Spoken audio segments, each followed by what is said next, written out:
With some really big moves today that we need to discuss. If we just look at the ES and we take this long-term outlook, we can see that we are clearly overbought here on the RSI. I'll show you what's bothering me, and I'll show you what's bothering me with the breadth, and I'll show you what to me looks like the best sector. I don't even think it's even close anymore. We're going to take the ES, the S&P, we're going to drop it to a 4-hour. And what I don't like are things that do this. I don't like patterns that just go straight up. It bothers me. They call them frozen ropes, and they call them frozen ropes for a reason. What happens, and you always clone them. You can always clone these lines, and you get your channel. Now, the problem with the frozen rope pattern is real simple. When it breaks as you would imagine a frozen rope would snap. And you usually get these bars down that are extremely painful. What we're seeing here is a classic divergence. Now you have your rising wedge or rising channel, and these usually end, as I like to let everybody know, in tiers. Now, I'm not suggesting that you're going to fall off a cliff, far from it, but you have to think about the time frames out there. If we take a look at the level that will become known forever as the itchy bar, because this is when we had the Fed meeting, and that is right there, and that is the doji. And we will get into the breadth of the market, and you can see what's happening underneath and some of the shenanigans, and that is the exact word to use, shenanigans, that they are using. Here we are on that Wednesday time frame, and this was our PPI. Actually, that was Wednesday, so this would have been your CPI that came out. Pardon the voice, been a long day. But that's when CPI came out. So CPI came out, we got our good afternoon at 2:30, and then we got Matumbo'd. He stopped speaking at 3 o'clock and we bounced. It's actually pretty funny. I don't know why he doesn't get a complex over it, but if you really look at it, you can actually see the bar where he says, good afternoon, we're right here at 2:30. And then when he stops talking, the market goes higher.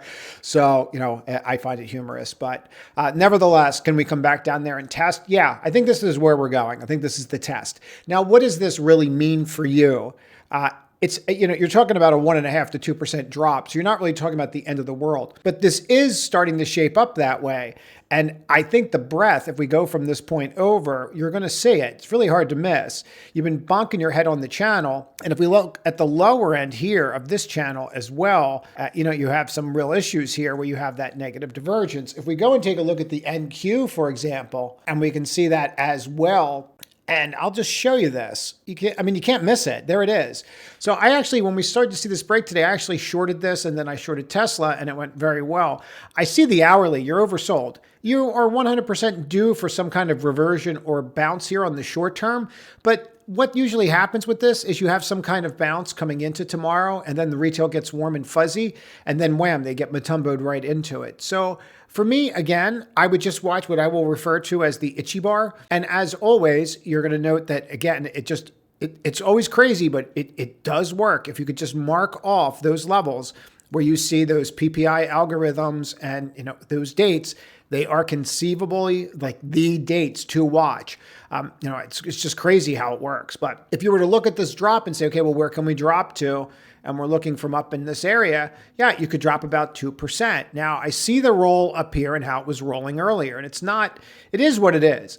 I'm more interested about, are we going to bounce up and then retest that low? I do think that you're setting up that way, and I'll just show you this as well, because I thought this was pretty fascinating. So here is Bitcoin, and if you look at this on the 4-hour, it does the same thing over and over again. It does this break, it takes out the low, and then the RSI doesn't break down as well. And when we see those kinds of levels, it becomes a problem, right? And so what people haven't, the thing about this for me, the most important thing about this for me is, in my opinion, is that I must watch this. And I need to make sure that we make the lower low. And then if we do, then that usually does give us some kind of bottom in here. So we want to watch this because Bitcoin has been leading this more than anything else. So it has been the leading indicator on when we can start setting up some kind of bounce. But that would be on my radar. Now, if I was to go out there and look at some of the other underlying issues, the number one thing that stands out to me is the New York Composite. And I use this on a longer term and medium term as a hawk. Now, this is just the McClellan summation, and I've gone over it a couple times, and you're going to see me keep going over it because it's pretty telling. So what McClellan summation is it marks off the oscillator, the McClellan oscillator, day by day by day, and then just adds that number to what's going on. And so you're actually taking the oscillator and you created the McClellan summation index over that. I like the index better than the oscillator, specifically because it's a longer term kind of movement. When you break zero, it gives me a concern. You broke zero back here in September and you've been pushing ever since, but the breadth is getting worse and it's actually starting to accelerate. Now, I'll show you this because today's action, some of the shenanigans bother me, but I think that this is important. Before we go any further, the oscillator, this is the calculation on how they do the McClellan oscillator, and it's the 19-day EMA. They take the advances minus declines, and they plot it, turn it to a 19-day EMA, and then they minus that from the 39 EMA of advances minus declines, and that oscillator becomes a number.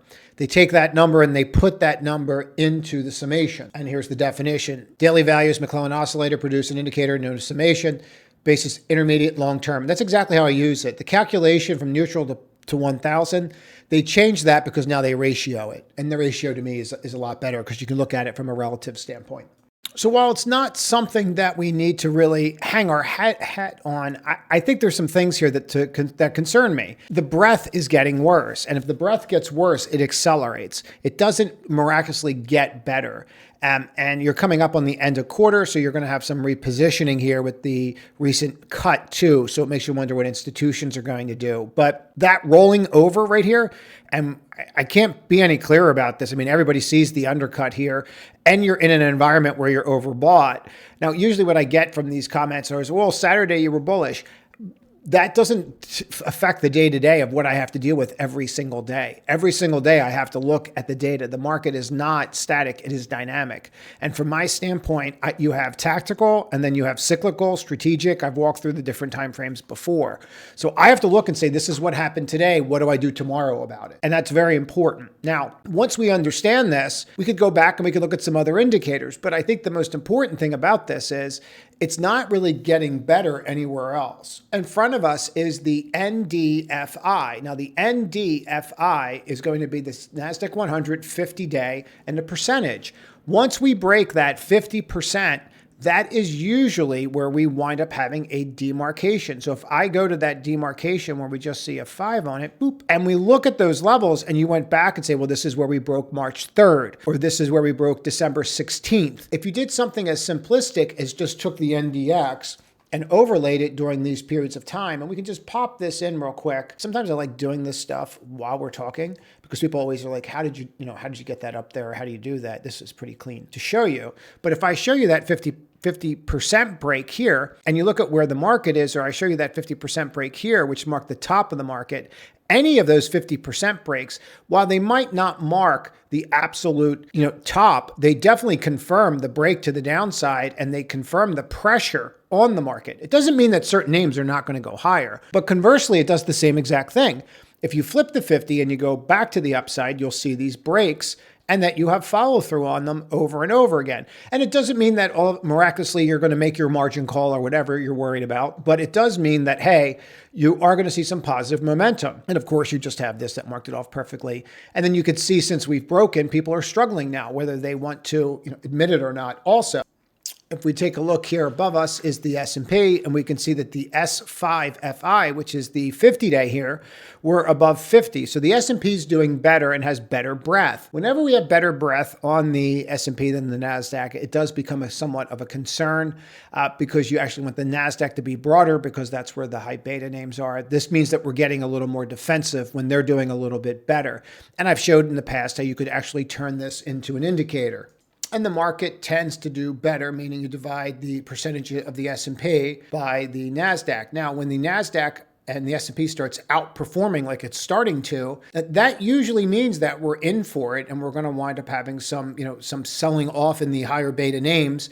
And then they're going to buy the defensive sectors. If you think about it, it makes sense because you really don't have that much healthcare and defensive names and Clorox and the XLP names in the NASDAQ. And then obviously you can see these peaks. Well, when does this stuff usually peak? Well, here's August 5th, 2024. It's not rocket science. Or here, when did it peak? When we got done with all our liberation and winning.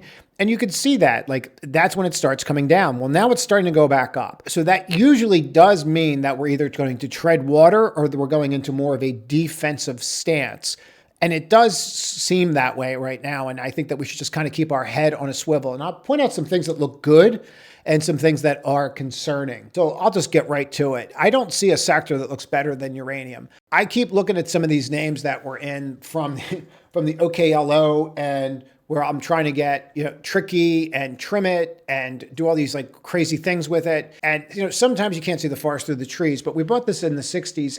And I just keep looking at it and going, man, if it was anything else, I wouldn't even think twice about it. But here's a company that has, no revenues, and, it's flying on fumes, even though they're breaking ground, and the future looks bright. So sometimes you have to look at that and go back to the stool and just say, okay, well, when do I get out? Well, that's all in technicals. When I get in and out, it's all technical. The who of it was the fundamental leg of the stool, for those that remember, macro, fundamental, technical, right? And I think it's important to think that way, because I've been doing this, 26 years? I still have these battles going, man. I don't get it, but whatever. I'll trade what's in front of it. You have some resistance up here at 150. But quite frankly, that looks like it looks like a magnet at this point. I mean, every day is a higher high. I don't have anything that even looks close to this. When I started going through these names, I don't have anything that looks this strong. Nothing looks as strong as the uranium names. And I keep cycling through, obviously looking for, which name looks the best, but, just throw a dart. To me, it's the more speculative ones that are actually looking the best, but you need to be careful, because sometimes you might get something like this and then it just rolls right back over. So it seems to be that there's this little nuance of it, but this one, this BWXT I put out there the other day, you tried to break out and you see this little pullback. We're going to go through that, because I see more of this and I see it in different places. A lot of guys are playing these quantum names, and I'm going to show you what bothers me about these right now. Not that you shouldn't be trading them. And I see how you're breaking out and I see how you're pushing, and people will be like, well, what are you talking about? It looks great. Yeah, it's been on an absolute tear, and you can go through any of these and say the same thing. I think what's really bothering me about it is this kind of stuff, and I'll show you what I mean, the intraday nonsense. So you have a call wall down here, that's the 70 level. But what they are tending to do with you is they're trying to lure you in, and they're doing a great job. They're popping you over, and then they're bringing it back down. And then they're popping over a new high, and they're bringing it back down. That is the market looking for any kind of demand so they can get out of positioning. Now, whether this works tomorrow or it doesn't matter. That is what the market's doing there. And when we see that kind of behavior, even with something like RGTI, and a lot of people will go, well, it's still up. Yeah, but if you took a look at this breakout, you break out, you rally, you have zero follow through on that rally, and you come all the way back down to that level. Now, you held that level, I get it, but why are you up here if you don't really have the demand? Why are you breaking out like this only to pull back? I think this is very telling of what you're dealing with right now. And you might think that I'm being too nuanced, but after doing this and going through cycle after cycle like this, when all of this stuff does that kind of rally up and reversal, and I haven't really gone through all this DeMark stuff and seen what's up here and what's not, but when all of this stuff gaps up and then reverses, you want to pay attention. You saw it with Block, and you saw all these crypto names do it. We recently saw this happen with some of the other names like BMNR that you crazy kids love to trade, where it looks like you're about ready to break out, and 2 days later, you're down 20%. That kind of thing, when you see it, and you start seeing it broad-based across, oh, we're going to break out, and then a week later you start rolling, it does make you put on the brakes. And let me rephrase that. It makes me put on the brakes. Now, you're not seeing it in everything. I'm going to be clear. The stocks moved higher. We're going to go through Micron's earnings in a moment here, but it does give me pause. I guess that is the best way to say it. And even something as simplistic as NVIDIA. NVIDIA gets an all-time high close yesterday. What does it do? Sell down $7. Now, most people will be like, well, that's not a big deal. Well, why did you hit a new high yesterday if you didn't have the demand? See, when that demand is synthetic, is the best way to say it, and not natural, that's when you should become concerned. Now, maybe we get an inside bar here, and then maybe we go higher. Very well could be the case. It really doesn't feel that way, does it? It feels a little bit to me, again, I'm going to use the word synthetic. It feels a little manufactured. So when I'm starting to look at us hitting these highs, and I look at where I'm at over here, well, yeah, I'm making the higher high, but to me, from where I closed, we're not commensurate with that move. And we didn't have that follow through today. So does that mean you need to get out of the name? No. But what it does tell me is that if everyone was so high and mighty on buying it yesterday, today no one has any interest. So that kind of like, hey, we changed our minds, or that kind of, hey, all of a sudden we don't have as much interest. They did it with Oracle as well, where Oracle, all of a sudden, everybody had to be in it. And then we have the gap down, even though you're closed right near almost another all-time high. Now we get these weird inside bars, and you're getting these patterns that if you look at them, they're not great. I've seen great patterns before, and this is really nuanced, but you didn't close at the higher high, you didn't hit it, so you can't really call it a divergence. I'd call it like a silent one because it's not commensurate. It doesn't matter. The bottom line is you're rejecting in here. Now, I want to go through this because people are going to look at this and say, well, you didn't really break down. Correct. And you're still neutral. Correct. I'm not saying that you're going to fall off a cliff. I'm saying you're probably setting up to either churn sideways or gravitate down to that like 1 or 2% level is really where I think we're going to go, and then kind of set up from there. But you did not get follow through on all this news. It was all good news. Everybody had to get in yesterday, couldn't get in fast enough. And today you're seeing them either second guess themselves, or it was more of a phantom trade that it was just algorithmic in nature, or what would have made people change their minds. And then we start diving into some of the financial names when they popped over and then pulled back. This is classic bull trap stuff, guys, if you don't know where I'm going with this. Like this is, oh, come on in, the water's fine. And I'll use my best Morgan Freeman voice. The water was not fine. But not in the context of, oh, the AI's a fraud and scam. No. In the context of, hey, on the week, we're going in the third quarter, you might see the institutions light up a little bit. That might be what we're saying. We go in here and we watch Goldman. They pop us up, pop it like it's hot, only to knock it down. And now we've got this doji at the top. If we take a look at XLF, oh, we hit all-time highs, and then they just pull us back and we close at lows of the day. Also, if we roll into the XLC, which was leading, right, we can see that we're starting to turn up here. So if I drop this to a 15-minute, this is a 3, a 5, and an 8. Now, out of the a 3-day, a 5-day, and an 8-day moving average. And if we look at this, you're starting to turn. A matter of fact, you're actually setting up to get a 3-5 cross to the downside if we just stayed here. And now we're below the 3, the 5, and the 8. Now, if I had to go back and say, when was the last time the XLC was there, below the 3, the 5, and the 8, I'd have to go all the way back to September 1st, end of October. So this does give me somewhat of a concern. It's not a huge concern, but it does mean that I think we're setting up to kind of go sideways here to down a little bit and rotate. In regards to Micron, it was a good quarter. They beat, they exceeded guidance, and they raised guidance. From my standpoint, the trade that I did the best on, I did one where I just shorted it.